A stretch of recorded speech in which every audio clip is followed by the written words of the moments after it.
Dear students, मैं Pushpendra Kumar commerce stream के उन विद्यार्थियों के लिए आज अपना लेक्चर प्रस्तुत कर रहा हूं जो लॉकडाउन या किसी अन्य कारण से अपनी स्टडी नहीं कर पा रहे हैं।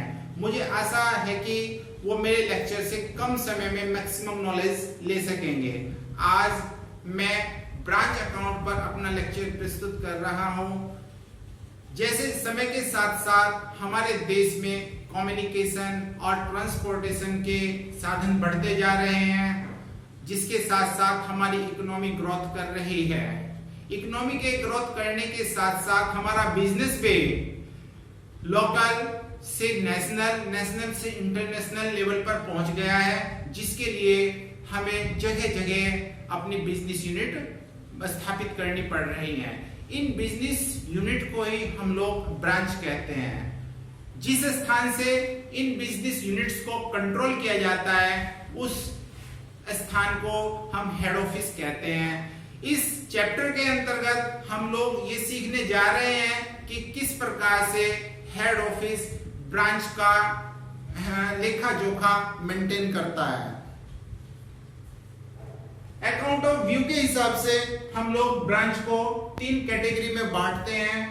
फर्स्ट, डिपेंडेंट ब्रांच, ऐसी ब्रांच जो प्रॉपर रिकॉर्ड नहीं रखती, जो वस्तुओं का लेन देन, माल का क्रय विक्रय सभी हेड ऑफिस के बिहाफ पर करती है, जिसके सभी खर्चों का पेमेंट हेड ऑफिस द्वारा किया जाता है, उसको डिपेंडेंट ब्रांच कहते हैं।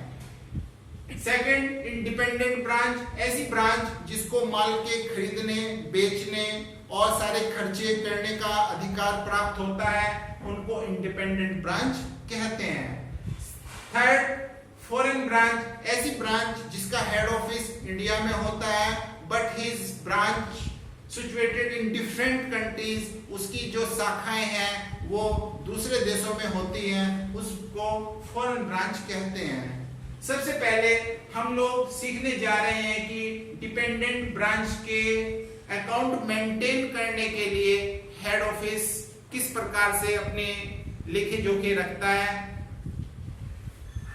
डिपेंडेंट ब्रांच के अकाउंट्स मेंटेन करने के लिए हेड ऑफिस के पास 4 सिस्टम होते हैं। First, simple system, second, final account system, third, stock and debtor system, fourth, wholesale price branch system. सबसे पहले हम लोग सिंपल सिस्टम के बारे में डिटेल से पढ़ रहे हैं कि सिंपल सिस्टम के अनुसार हेड ऑफिस की बुक्स में किस प्रकार से अकाउंट मेंटेन होंगे। सिंपल सिस्टम में हेड ऑफिस की बुक्स में 2 अकाउंट बनाए जाते हैं। First, branch account, second, branch debtors account.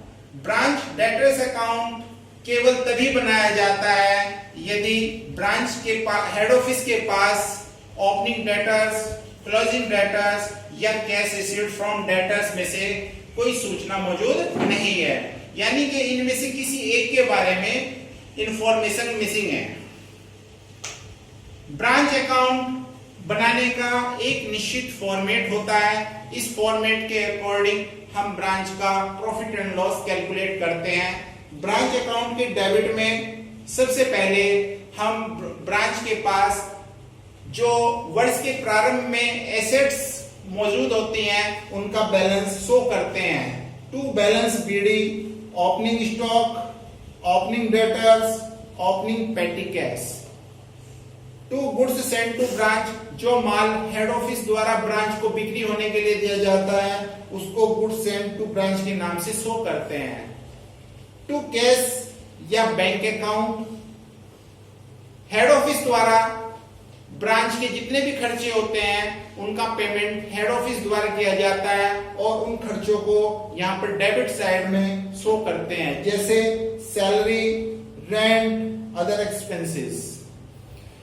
ठीक इसी प्रकार ब्रांच के पास वर्ष के अंत में यदि कोई लायबिलिटीज होती है तो उनका क्लोजिंग बैलेंस भी डेबिट साइड में शो होता है, जैसे कि क्रेडिटर्स, आउटस्टैंडिंग एक्सपेंसेस। इसी प्रकार से ब्रांच के पास वर्ष के शुरू में जो लायबिलिटीज होती हैं उन लायबिलिटीज को क्रेडिट साइड में शो करते हैं, जैसे opening creditors, opening outstanding expenses. By goods sent to branch, जो माल ब्रांच द्वारा हेड ऑफिस को रिटर्न कर दिया जाता है उसको by goods sent to branch के नाम से क्रेडिट साइड में शो किया जाता है। इसके बाद ब्रांच द्वारा जो नगद बिक्री की जाती है उसको कैश सेल्स के नाम से क्रेडिट साइड में शो करना है।